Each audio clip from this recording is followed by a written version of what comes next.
When you have 21 minutes to speak, 2 million years seems like a really long time. But evolutionarily, 2 million years is nothing. And yet in 2 million years, the human brain has nearly tripled in mass, going from the 1¼ pound brain of our ancestor here, habilis, to the almost 3-pound meatloaf that everybody here has between their ears. What is it about a big brain that nature was so eager for every one of us to have one? Well, it turns out when brains triple in size, they don't just get 3 times bigger, they gain new structures. And one of the main reasons that our brain got so big is because it got a new part called the frontal lobe, and particularly a part called the prefrontal cortex. Now, what does a prefrontal cortex do for you that should justify the entire architectural overhaul of the human skull in the blink of evolutionary time? Well, turns out the prefrontal cortex does lots of things, but one of the most important things it does is it is an experience simulator. Pilots practice in flight simulators so that they don't make real mistakes in planes. Human beings have this marvelous adaptation that they can actually have experiences in their heads before they try them out in real life. This is a trick that none of our ancestors could do, that no other animal can do quite like we can. It's a marvelous adaptation. It's up there with opposable thumbs and standing upright in language as one of the things that got our species out of the trees and into the shopping mall. Now, all of you have done this. I mean, Ben & Jerry's doesn't have liver and onion ice cream, and it's not because they whipped some up, tried it, and went yuck. It's because without leaving your armchair, you can simulate that flavor and say yuck before you make it. Let's see how your experience simulators are working. Let's just run a quick diagnostic before I proceed with the rest of the talk. Here's 2 different futures that I invite you to contemplate, and you can try to simulate them and tell me which one you think you might prefer. One of them is winning the lottery. This is about $314 million, and the other is becoming paraplegic. So just give it a moment of thought. You probably don't feel like you need a moment of thought. And interestingly, there are data on these 2 groups of people, data on how happy they are. And this is exactly what you expected, isn't it? But these aren't the data. I made these up. These are the data. You failed the pop quiz and you're hardly 5 minutes into the lecture. Because the fact is that a year after losing the use of their legs and a year after winning the lotto, lottery winners and paraplegics are equally happy with their lives. Now, don't feel too bad about failing the first pop quiz because everybody fails all of the pop quizzes all of the time. The research that my laboratory has been doing, that economists and psychologists around the country have been doing, have revealed something really quite startling to us. Something we call the impact bias, which is the tendency for the simulator to work badly. For the simulator to make you believe that different outcomes are more different than in fact they really are. From field studies to laboratory studies, we see that winning or losing an election, gaining or losing a romantic partner, getting or not getting a promotion, passing or not passing a college test, on, have far less impact, less intensity, and much less duration than people expect them to have. Now, in fact, a recent study, this almost floors me, a recent study showing how major life traumas affect people suggests that if it happened over 3 months ago, with only a few exceptions, it has no impact whatsoever on your happiness. Why? Because happiness can be synthesized. Sir Thomas Browne wrote in 1642, "I am the happiest man alive. I have that in me that can convert poverty to riches, adversity to prosperity.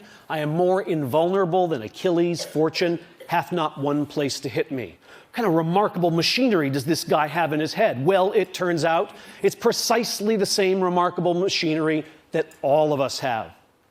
Human beings have something that we might think of as a psychological immune system, a system of cognitive processes, largely non-conscious cognitive processes, that help them change their views of the world so that they can feel better about the worlds in which they find themselves.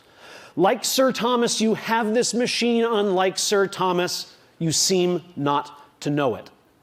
We synthesize happiness, but we think happiness is a thing to be found. Now, You don't need me to give you too many examples of people synthesizing happiness, I suspect, though I'm going to show you some experimental evidence. You don't have to look very far for evidence. I took a copy of the New York Times and tried to find some instances of people synthesizing happiness. And here are 3 guys synthesizing happiness. I'm so much better off physically, financially, mentally, almost every other way. I don't have 1 minute's regret. It was a glorious experience. I believe it turned out for the best. Who are these characters who are so damn happy? Well, the first one is Jim Wright. Some of you are old enough to remember. He was the chairman of the House of Representatives, and he resigned in disgrace when this young Republican named Newt Gingrich found out about a shady book deal he had done. He lost everything. Most powerful Democrat in the country, he lost everything. He lost his money, he lost his power. What does he have to say all these years later about it? I am so much better off physically, financially, mentally, and in almost every other way. What other way would there be to be better off? Vegetably, minerally, animally? He's pretty much covered in there. Maurice Bickham is somebody you've never heard of. Maurice Bickham uttered these words. Upon being released, he was 78 years old. He'd spent 37 years in Louisiana State Penitentiary for a crime he didn't commit. He was ultimately exonerated at the age of 78 through DNA evidence. And what did he have to say about his experience? I don't have 1 minute's regret. It was a glorious experience. Glorious! This guy is not saying, well, yeah, there's some nice guys. They had a gym. It's glorious, a word we usually reserve for something like a religious experience.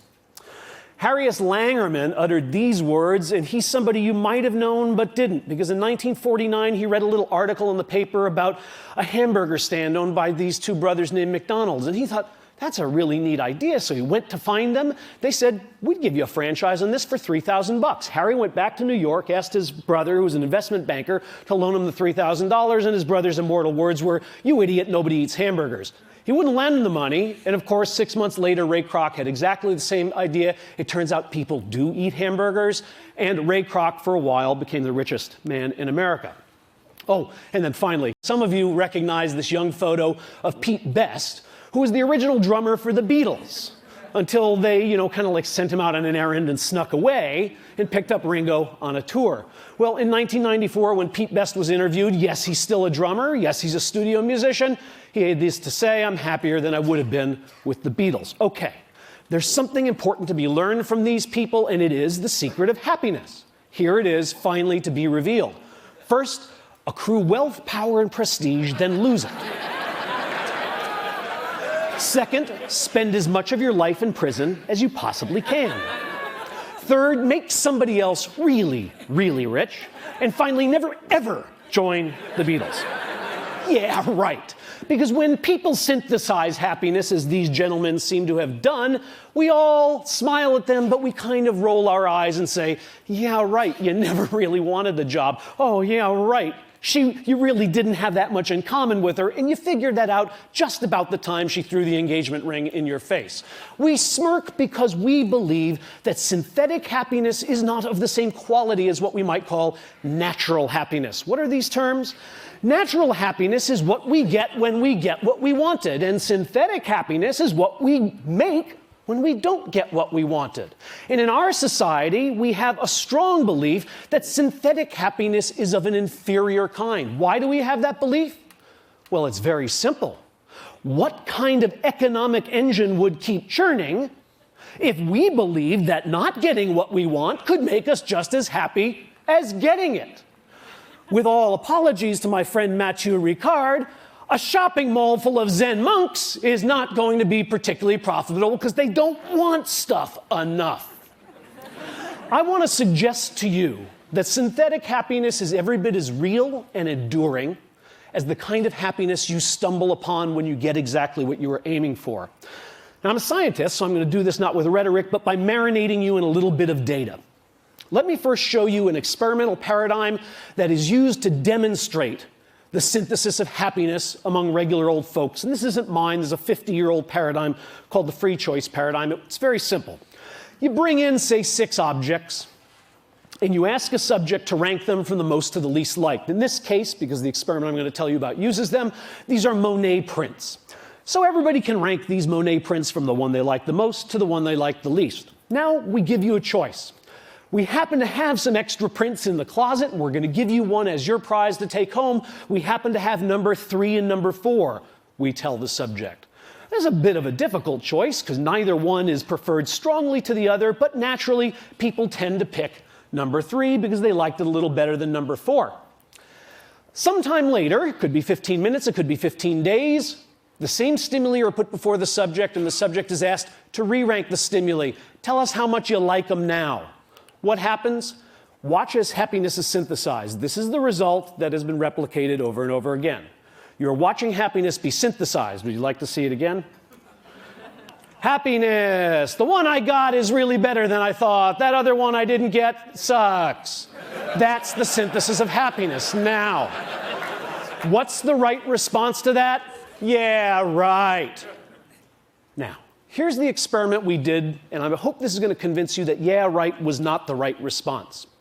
We did this experiment with a group of patients who had anterograde amnesia. These are hospitalized patients. Most of them have Korsakoff syndrome, polyneurotic psychosis, that they drank way too much and they can't make new memories. Okay, they remember their childhood, but if you walk in and introduce yourself and then leave the room, when you come back, they don't know who you are.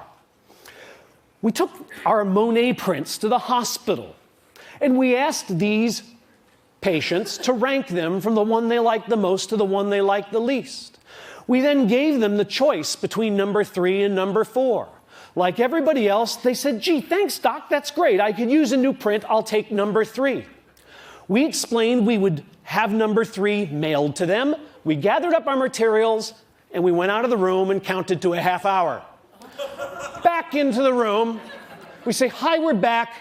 The patients, bless them, say, oh, doc, I'm sorry, I got a memory problem. That's why I'm here. If I've met you before, I don't remember. Really, Jim, you don't remember? I was just here with the Monet prints. Sorry, doc, I just don't have a clue. No problem, Jim. All I want you to do is rank these for me from the one you like the most to the one you like the least.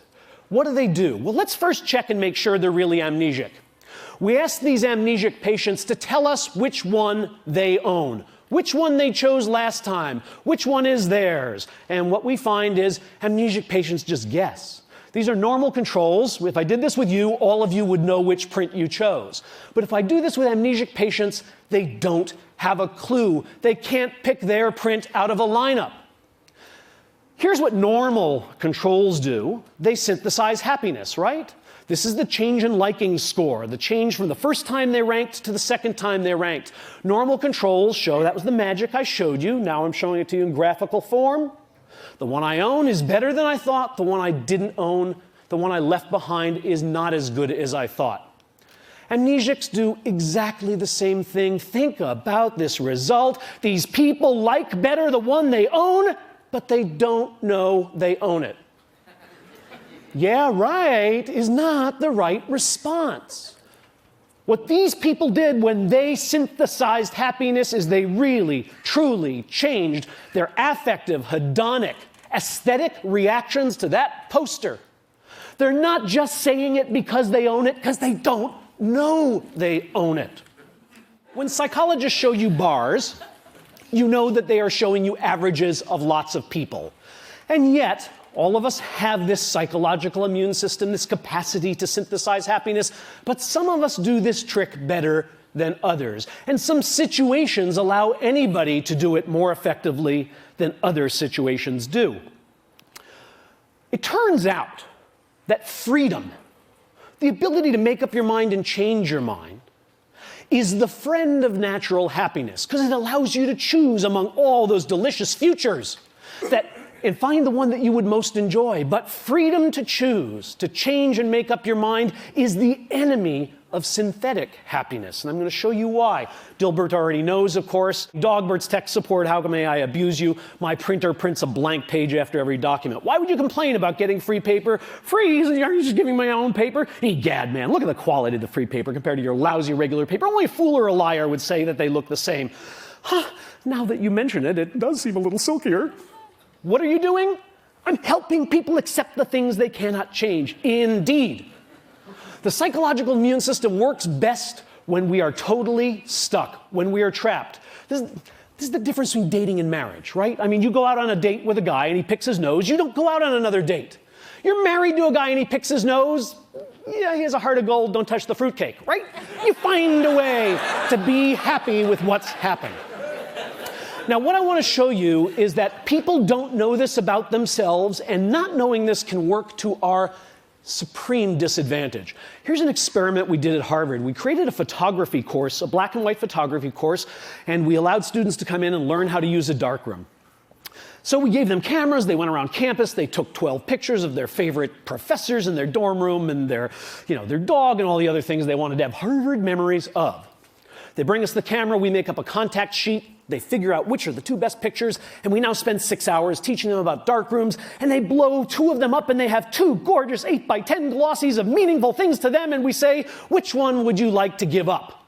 They say, I have to give one up? Oh yes, we need one as evidence of the class project. So you have to give me one, you have to make a choice, you get to keep one, and I get to keep one. Now, there are 2 conditions in this experiment. In one case, the students are told, but you know, if you want to change your mind, I'll always have the other one here, and in the next 4 days before I actually mail it to headquarters, I'll be glad to, headquarters.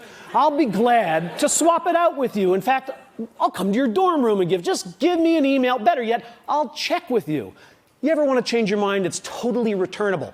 The other half of the students are told exactly the opposite. Make your choice, and by the way, the mail is going out, gosh, in 2 minutes to England. Your picture will be winging its way over the Atlantic. You will never see it again. Now, half of the students in each of these conditions are asked to make predictions about how much they're going to come to like the picture that they keep and the picture they leave behind. Other students are just sent back to their little dorm rooms, and they are measured over the next 3 to 6 days on their liking and satisfaction with the pictures. Look at what we find. First of all, here's what students think is going to happen. They think they're going to maybe come to like the picture they chose a little more than the one they left behind, but these are not statistically significant differences. It's a very small increase, and it doesn't much matter whether they were in the reversible or irreversible condition. Wrong-o. Bad simulators. Because here's what's really happening, both right before the swap and 5 days later. People who are stuck with that picture, who have no choice, who can never change their mind, like it a lot. And people who are deliberating, should I return it? Have I gotten the right one? Maybe this isn't the good one. Maybe I left the good one, have killed themselves. They don't like their picture. And in fact, even after the opportunity to swap has expired, they still don't like their picture. Why? Because the irreversible condition is not conducive to the synthesis of happiness. So here's the final piece of this experiment. We bring in a whole new group of naive Harvard students, and we say, you know, we're doing a photography course, and we can do it one of 2 ways. We could do it so that when you take the 2 pictures, you'd have 4 days to change your mind, or we're doing another course where you take the 2 pictures and you make up your mind right away and you can never change it. Which course would you like to be in? Duh! 66% of the students, 2/3, prefer to be in the course where they have the opportunity to change their mind. Hello? 66% of the students choose to be in the course in which they will ultimately be deeply dissatisfied with the picture. Because they do not know the conditions under which synthetic happiness grows. The bard said everything best, of course, and he's making my point here, but he's making it hyperbolically. 'Tis nothing good or bad, but thinking makes it so. It's nice poetry, but that can't exactly be right. Is there really nothing good or bad? Is it really the case that gallbladder surgery and a trip to Paris are just the same thing? Nah, that seems like a one-question IQ test. They can't be exactly the same. In more turgid prose, but closer to the truth, was the father of modern capitalism, Adam Smith, and he said this. This is worth contemplating.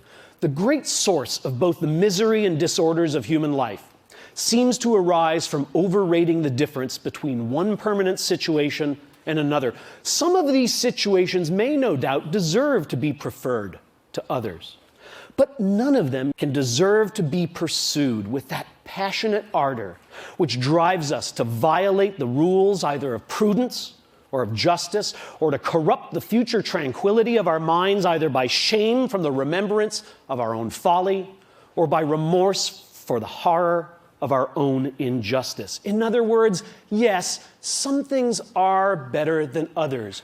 We should have preferences that lead us into one future over another. But when those preferences drive us too hard and too fast because we have overrated the difference between these futures, we are at risk. When our ambition is bounded, it leads us to work joyfully. When our ambition is unbounded, it leads us to lie, to cheat, to steal, to hurt others, to sacrifice things of real value. When our fears are bounded, we're prudent, we're cautious, we're thoughtful. When our fears are unbounded and overblown, we're reckless and we're cowardly. The lesson I want to leave you with from these data is that our longings and our worries are both to some degree overblown because we have within us the capacity to manufacture the very commodity we are constantly chasing when we choose experience. Thank you.